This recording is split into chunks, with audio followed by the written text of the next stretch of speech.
Hey there, and welcome to another video by Worship and Strings.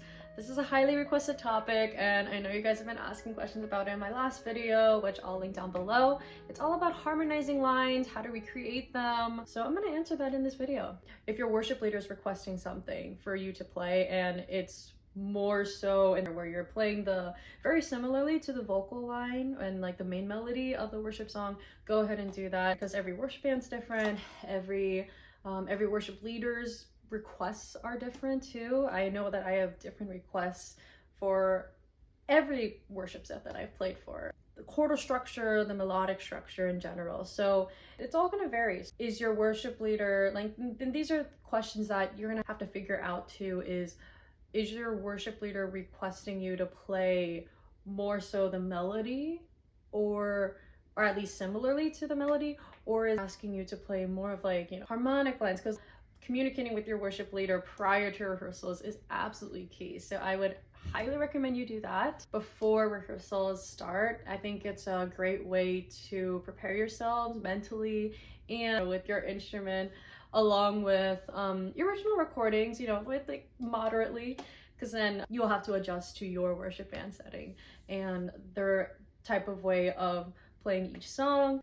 And from there, it'll be a much smoother process than if you didn't communicate with your worship leader or your music director. So frame of references are important because you will need to be inspired. You will need to have a palette of ideas, of musical ideas to implement into the lines that you're going to create with the worship band. Personally, I have gained the most inspiration from choral music and cinematic music.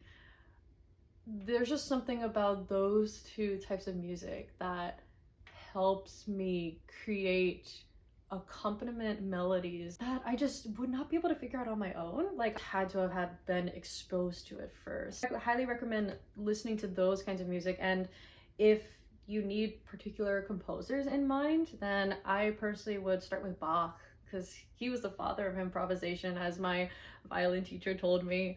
And he truly did it, especially in his sonatas and partitas. Who do you want to replicate?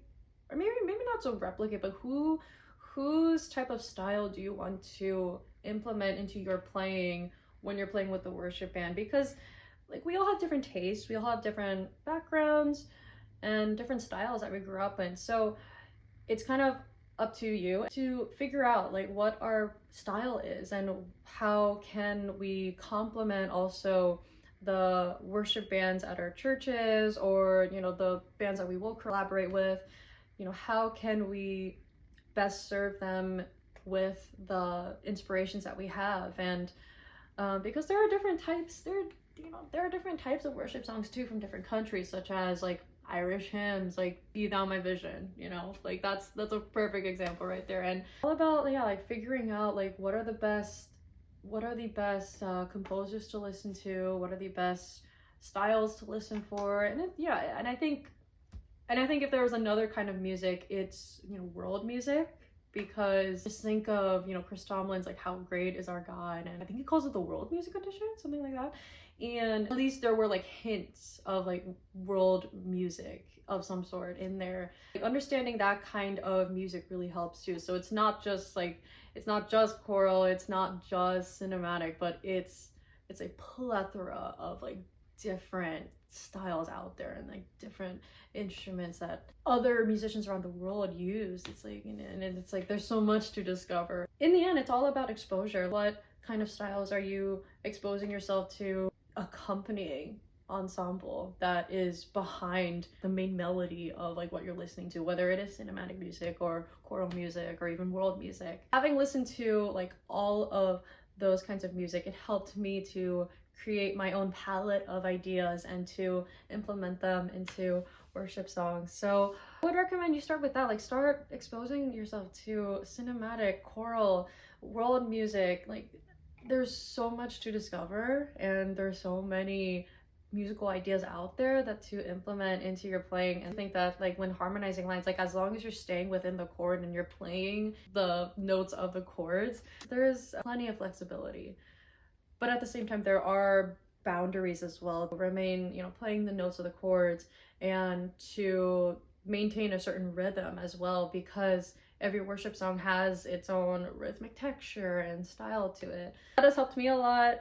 Yeah, start exposing yourself to more music. That is what helps. Yeah, so keep listening. Truly study what the accompanying melody, like behind the main melody. So it's like, what does the accompaniment of like concerto sound like? What does the accompaniment of worship band sound like? And then this can be fun too, because it's something to discover. Let me know if that helped in the comments. I don't know about you guys, but I wish I had these kinds of videos growing up. That would have been so helpful. Yes, there is a spiritual aspect, and that is absolutely crucial. And then there is like the musical part where I still feel like it's missing, and I was missing that a lot growing up. So let me know in the comments, like, would you guys be interested in a particular community online where we do not go about this on our own? Because I think a lot of string players, we feel like we have to do this on our own, we have to figure this out on our own. Thoughts about, you know, possibly having an online community to get the insight that is so even far deeper than these videos that I'm creating. And I could definitely give more in the community that we create. So let me know if you guys want that, and see you guys in the next video.